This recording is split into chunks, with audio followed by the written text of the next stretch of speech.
Precisamente, como comentábamos, nuestro segundo invitado del día es una eminencia mundial en la investigación del Alzheimer. Es Francisco Lopera y su equipo encontró 2 casos de estudio aquí en Colombia que podrían ayudar a combatir esta enfermedad. Precisamente contamos con nuestra especialista en salud, nuestra periodista Mar Romero Sala. Le pido que brevemente nos ayude a contextualizar esta entrevista. Así es, Rosa. La noticia salió el 15 de mayo, nosotras también la dimos aquí en France 24 y es una investigación del grupo de la Universidad de Antioquia que detectó una segunda persona resistente al Alzheimer, a la aparición de esta demencia, especialmente porque hay unos pueblos, particularmente Yarumal, en Antioquia, donde se ha heredado una mutación llamada coloquialmente la mutación paisa, que hace que la gente desarrolle Alzheimer precoz alrededor de los 45 años. Sin embargo, hay dos casos. Aliria fue la primera, el paciente J fue el segundo, que se anunció este año, que pese a tener esta mutación paisa, no tuvieron Alzheimer hasta mucho tiempo después. Se retrasó esta aparición de la enfermedad. Así que, bueno, esto brevemente son las pinceladas sobre la investigación del doctor Lopera. Muchísimas gracias, Mar. Ahora sí, momento de saludar ya al doctor Lopera aquí en France 24. Muchísimas gracias por atendernos, por estar con nosotros en nuestro programa Directo América. Muchas gracias por invitarme al programa, Mar y compañía. Francisco, le pregunto, ¿por qué estas 2 personas no desarrollaron Alzheimer? Bueno, estas 2 personas tenían, al mismo tiempo que tenían un gen de causalidad para la enfermedad de Alzheimer, tenían otro gen mutado que los protegía de la enfermedad. Aliria era portadora de una mutación en el gen ApoE3 Christchurch y esa mutación la protegió durante 30 años del inicio de los síntomas de la enfermedad. Y al paciente J, él tenía otra mutación en otro gen llamado RILIN, que nosotros lo llamamos RILIN colvos, y esa mutación lo protegió de la enfermedad de Alzheimer por 26 años. Doctor, ¿cómo se puede, ahora que ustedes de hecho han encontrado estas mutaciones, cómo se puede reproducir esta protección natural que les da a estas personas contra la aparición del Alzheimer a un medicamento, a un tratamiento? Sabemos que está lejos, pero que pueda servir para todo el mundo. Bueno, estos 2 descubrimientos de variantes protectoras podrían tener implicaciones terapéuticas para prevenir y para curar el Alzheimer. Hay 2 maneras de aplicar esto. Uno sería la terapia génica, es decir, utilizar la información genética protectora, la variante protectora, introducirla, por ejemplo, dentro de un vector viral y producir una infección viral que no es viral sino informática, y de esa manera se podría retrasar por 26 o 30 años el inicio de los síntomas. Obviamente eso es más fácil decirlo que hacerlo, pero teóricamente es posible desarrollar terapia génica. La otra alternativa es desarrollar un medicamento que imite el mecanismo de acción de la mutación protectora en el cerebro de una persona que tiene alto riesgo de enfermedad de Alzheimer. Y eso también podría ser una de las rutas, que se desarrollen medicamentos que imiten ese mecanismo de acción. Y Francisco, le pregunto, después de tantos años estudiando una población tan particular aquí en Colombia, ¿qué han aprendido con su equipo de esta enfermedad, del Alzheimer? Bueno, nosotros lo hemos dicho de una manera muy sencilla.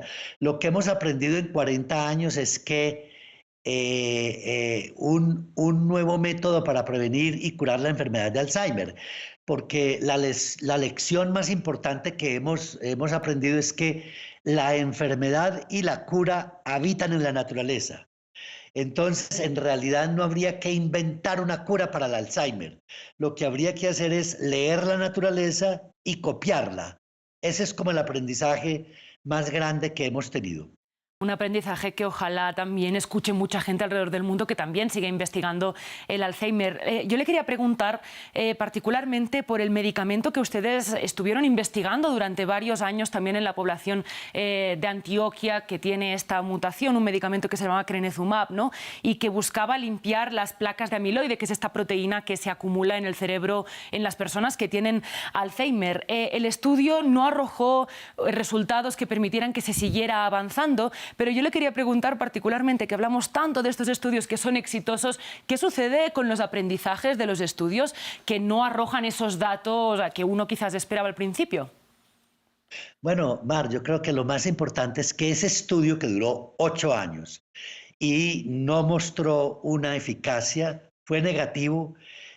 Sin embargo, fue positivo en el sentido de que ese estudio fue el que nos permitió encontrar estos 2 casos de seres protegidos, porque justamente gracias a ese estudio vinieron al centro estas 2 personas que querían participar en el estudio. Ellos no pudieron participar del estudio API Colombia porque no cumplían todos los requisitos, pero fueron evaluados, fueron estudiados y encontramos que eran seres protegidos.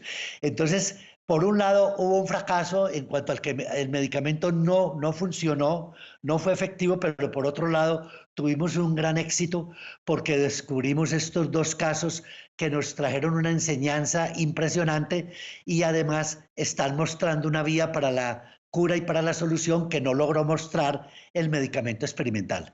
Sí, incluso saber que algo no funciona es una información valiosa, definitivamente. Y yo le quería terminar o seguir preguntando también por el futuro de estos tratamientos, de estas curas del Alzheimer, y qué opinaba usted de estos tratamientos que siguen con el camino de limpiar las placas de amiloide del cerebro. Ahora hay un medicamento, el lecanemab, ¿no?, que se está debatiendo su aprobación en Estados Unidos, se está debatiendo su aprobación también en los reguladores europeos y que genera algunas dudas y también muchas esperanzas. Y por eso, pues teniéndolo usted aquí, quería preguntarle qué opina de estos tratamientos que buscan limpiar el amiloide del cerebro. Bueno, probablemente limpiar el amiloide solo no es suficiente. Eso es lo que nos enseñan estos 2 casos protegidos que estaban llenos de amiloide, pero estaban protegidos de tau. Entonces, muy probablemente lo que se va a poner de moda es las terapias combinadas, utilizando un antiamiloideo y un anti-tau. De hecho, ese es el paso siguiente que vamos a hacer aquí en Colombia. Vamos a iniciar un estudio con Dayan, Universidad de Washington, utilizando un medicamento anti-tau y otro antiamiloide en población con Alzheimer genético. Doctor, y para terminar, ahora sí, no sé si queríamos preguntarle también al final una pequeña reflexión sobre cómo es hacer ciencia e investigación en Colombia y codearse con investigaciones de Estados Unidos, de otros lugares que tienen más recursos, tienen el idioma, ¿no? ¿Cómo ha sido, pues, convertirse en un foco de investigación en un país del sur global? Bueno, el hecho es que como tenemos una población demasiado interesante para el mundo y es una población única, entonces, y hemos hecho un trabajo muy juicioso de seguimiento de esa población durante 40 años, hemos logrado hacer, digamos, alianzas internacionales y tener un reconocimiento internacional que nos ha permitido conseguir los recursos, los fondos y las colaboraciones para avanzar en estas investigaciones, porque indudablemente estos trabajos que estamos publicando no los hemos hecho solos, los hemos hecho con otros grupos y además con colombianos que se formaron en el grupo de Colombia, pero que ahora son líderes mundiales en la investigación de Alzheimer en otros centros del mundo. Y Francisco, para cerrar, una pregunta que supongo que le hacen a menudo, y es para las personas que padecen esta enfermedad o para sus familiares, ¿qué tan cerca en términos de tiempo estaríamos de una cura?